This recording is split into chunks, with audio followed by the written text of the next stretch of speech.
நிகழும் வாழ்வின் நிகழ்வு சிலரின் சிந்தனைகளை இதுபோல் சிதைத்து விடலாம். சிதைந்த சிந்தனை சிலரின் மனதில் வன்மத்தை விதைத்து விடலாம். ஆனால் எதிர்காலம் மனிதனின் சிதைந்த சிந்தனைக்கு வழிவகுக்குமா? நடவாது. ஒருவன் உயர்ந்த ஓர் மலை சிகரத்தின் அடியில் நின்று அதன் உச்சியை அடைய முடியும் என்று நினைப்பதால் மட்டும் அவன் மன எண்ணம் நிறைவேறுமா? இயலாது. முயற்சி வேண்டும்.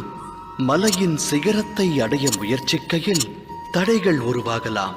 உருவாகும் தடைகளை உடைத்தெறிய தன் சக்தியையும் யுக்தியையும் பயன்படுத்தி உச்சியை அடைய வேண்டும். சூழலுக்கேற்ப வாழ பழக வேண்டும். வன்மம் அவன் மனதில் விருட்சமாக எழுந்தால் லட்சியத்தை எட்ட நிச்சயம் முடியாது. இறைவனை மனதில் நிறுத்தி எதையும் தொடங்க வேண்டும்.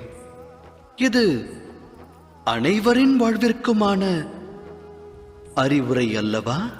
சத்திய நெறியில் வாழ்வதை விட்டு இருள் பற்றிய வழியில் பற்றுதல் கொண்டால் மனிதனின் வாழ்வு அதன் பிறகு வெற்று புள்ளியாகும்.